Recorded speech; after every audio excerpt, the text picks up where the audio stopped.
Immediate opponents in Makkah, whose hearts were closed to the light, responded by calling him a madman, a soothsayer, a poet, a liar. But how could an unlettered man, who had never before shown any inclination to lead them, now utter words of such beauty and power that they changed the hearts and minds of his hearers and made them his devoted followers? The Quran says, وَإِن كُنتُمْ فِي رَيْبٍ مِّمَّا نَزَّلْنَا عَلَى عَبْدِنَا فَأْتُوا بِسُورَةٍ مِّن مِّثْلِهِ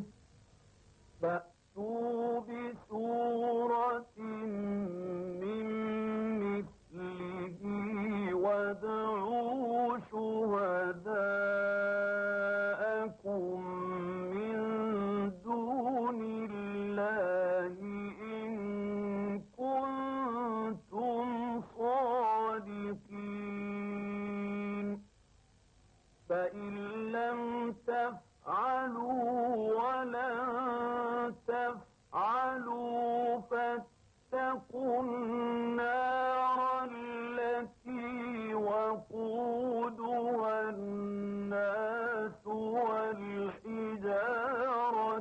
أعدت للكافرين. And if you are in doubt about what we have revealed to our servant, then produce a surah like it, and call your supporters beside God, if you are true in your claim. But if you cannot, and surely you cannot, then fear the fire, whose fuel is men and stones prepared for disbelievers. They had no answer. They could not compose anything like what he recited, yet still they denied him. With his whole life a witness, the Prophet continued to proclaim the truth, first privately and then publicly, so more and more people came forward to embrace Islam. They came from all walks of life, chieftains as well as slaves, merchants and artisans, both men and women, and the majority of them were young. But the opposition also grew. Once the social tortures of mockery, abuse, boycott failed, they turned to the physical tortures of beating, stoning, and imprisonment. Yet these too failed. The believers would never renounce Islam. At this time, some of them were forced to forsake their homes and sought refuge in neighboring Abyssinia, a Christian land. The Prophet and his companions met regularly, especially at the house near the Kaaba called Dar Arqam near Safa, to read and study the Quran, to worship and to forge the ties of brotherhood. For this was a time of learning, of strengthening souls and intellects and character in preparation for the great tasks ahead. Over 10 years, the unbelievers of Makkah increased their persecution, showing no sign even of tolerance, let alone acceptance of the Prophet's message. During this period, the Prophet and his followers were imprisoned in their homes. He also lost his uncle and his wife, the one his protector, the other his friend. It was time to look elsewhere, so he traveled to the nearby wealthy town of Taif.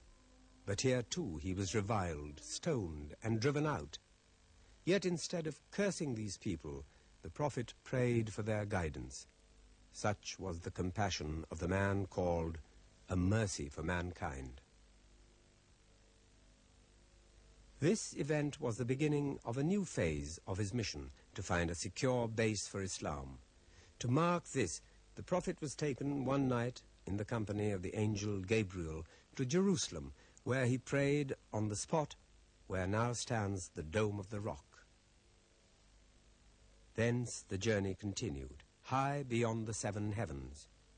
During this night, the 5 daily prayers were ordained, and the Prophet was given a charter for the new society and state soon to be founded. In Yathrib, a small oasis about 400 kilometers north of Makkah, what Makkah and Taif had rejected, found a welcome. Later called Medina, the city of the Prophet, it was to be the center of light for the world for all times to come. In the year of Taif and the night journey, 6 persons from Yathrib embraced Islam, and the faith began to spread there rapidly. At Aqaba, the following year, 12 came from Yathrib to pledge allegiance to Islam and to the Prophet.